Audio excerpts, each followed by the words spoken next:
Hi, I'm Dr. Angeline Yong, and in this video, we're going to talk to you about picosecond lasers to help you understand more what it can do and what it cannot do for your skin. So with picosecond lasers, you must know the platform that you're employing, the wavelength, the parameters, the brand that you're using before you talk to the practitioner about what has worked before and what has not worked before on your skin.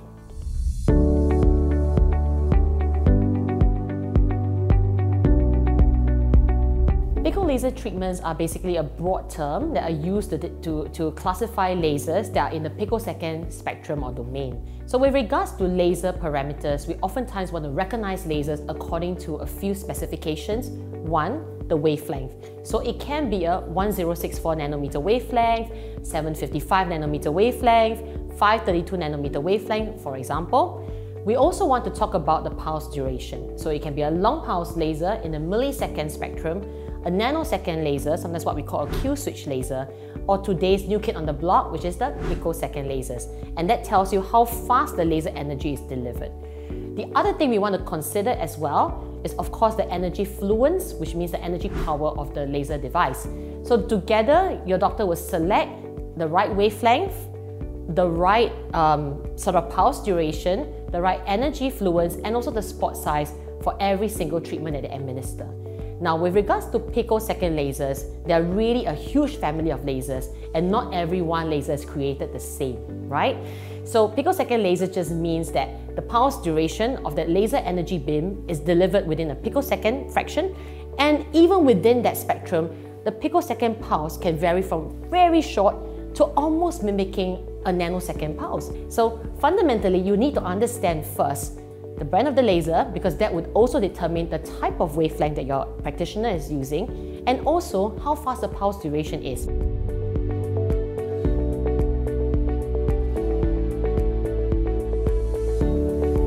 So what does this all mean to you? How do you determine if you are a suitable candidate for picosecond lasers?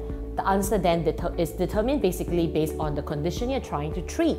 There are limitations with every single laser platform. There's oftentimes a reason why I always take time to educate patients to tell them that basically there is no one laser that can solve every single problem on your skin.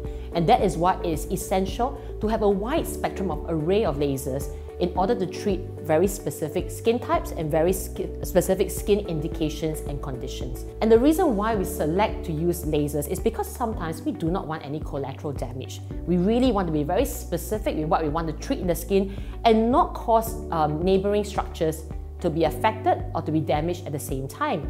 So when we sort of look at the problem on the skin, I sometimes will have to look at the patient holistically. One, what is the downtime the patient can allow me? What is the skin phototype? And what do we mean by skin phototype? It means the color of the skin. So whether you are very sort of like, olive skin tone, you're very white, fair skin tone, or very sort of dark skin tone, that makes a difference, because basically lasers are not colorblind. Lasers are very color specific. Take, for example, very dark Asian skin compared to very fair Caucasian skin types. The ability to utilize a harsh and strong laser is going to be greater with a fair skin tone patient than somebody who has a darker skin tone because of peripheral absorption. So I think in summary, it is very important to first understand what are the key concerns of the patient, what are they trying to treat as a focus point at this current point. The second thing to note is the skin phototype of the patient, so that determines the tolerability to various wavelengths of laser, and also what is the expected downtime, how much recovery time can the patient allow.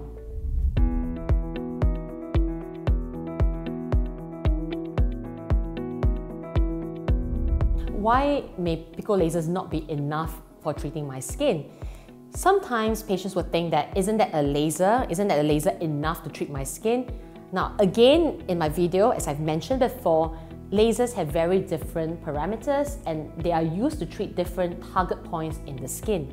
For example, a 532 and a 755 nanometer wavelength laser will be best suited to treat pigment, so epidermal pigment, as well as dermal pigmentation. It has no or zero utility on treating things that are red in the skin. For example, if you have red marks, you have vessels in the skin, it really is not well absorbed by these wavelengths at all. So what we need to understand is that the target in the skin may not actually respond to the laser wavelength, because the target in the skin doesn't have the physics to absorb the energy that you're delivering. For example, if you're talking about red blood vessels or redness in the skin, then the selection is best in a platform between 585 to 595 nanometers. And that's when using a laser that has that wavelength will be best suited so that oxyhemoglobin, which is in the red blood vessels, will best absorb that laser energy and deliver it to sort of reduce the redness or the blood vessel in that zone that you're targeting. So it's important when I first see somebody or a patient to first explain what I can treat and what I cannot treat when we select a particular laser option. So if there's many things to treat in the skin, we have to be very clear what we want to focus on first. I do use the picosecond laser a lot in my practice, and I have two picosecond lasers, one a Pico Way and the other one a Pico Sure, which gives me a wide array of the wavelengths available on the market at the moment to treat a patient well. It's because I do believe that picosecond lasers are very effective and a very good sort of mixed platform to do quite a good range of treatments, but not everything. And that's why I have other lasers in the practice. I've got a vascular laser that is able to treat reds, port wine stains, sort of like blood vessels very well. I've got other long pulse lasers that can treat sort of other forms of pigmentation. Now I've got ablative lasers as well to treat depressed scars, to resurface the skin. We may not be able to treat everything at the same time, and so we usually want to find the one option that treats most of the concerns best. And then as we clear up, sometimes secondary concerns will surface, and after the pigmentation is gone, now I see a little bit of the reds coming out. Now I want to choose to treat the redness on my face with something else, and that's when we will employ a second laser downstream. So we have to be very specific with the condition, so diagnosis is key. Your practitioner must be able to first diagnose your condition correctly. They must be able to hear you out as well to know what you've done so far and what has worked and what has not worked for your skin. In summary, when do we use lasers and when do we use that in combination?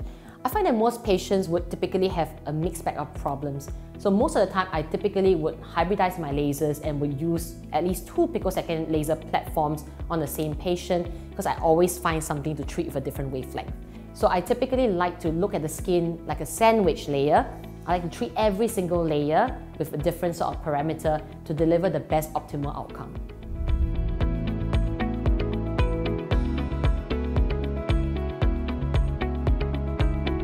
Now, what are the downtimes associated with picosecond laser treatments?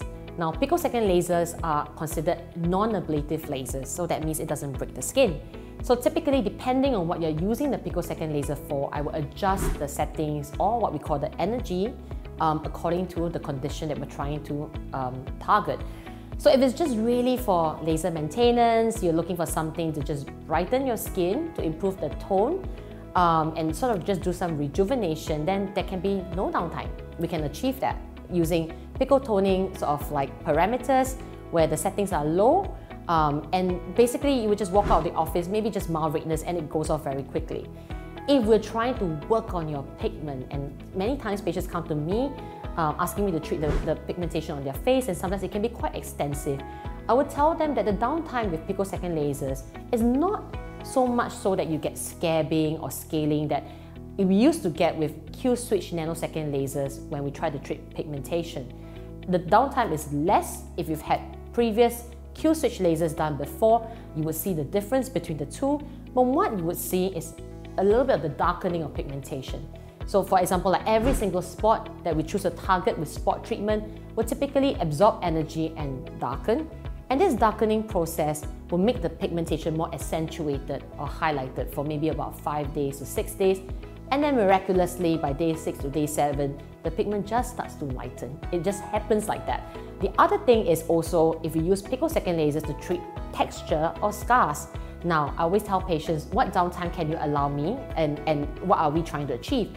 If we're trying to sort of like keep to like less than a day's downtime, then with regards to working scars and pores, the fractional component I would limit so that I do not cross certain energy settings whereby I would induce more redness for 2 to 3 days. So I think with regards to the downtime associated with picosecond lasers, talk to your practitioner. It can be varied. It also is determined by what you're trying to treat, what is the condition of your skin. So in today's video, we talked about picosecond lasers. We talked about using picosecond lasers appropriately when they may be the right choice for your skin and when they may not be the right option for you. why we use picosecond lasers in which skin conditions, and basically why we choose sometimes to have more than one picosecond laser in order to achieve sort of improvement in different skin phototypes. I'm Dr. Angeline Yong, a consultant dermatologist and dermatological surgeon. I'm a key opinion leader for both Cynosure and Candela lasers.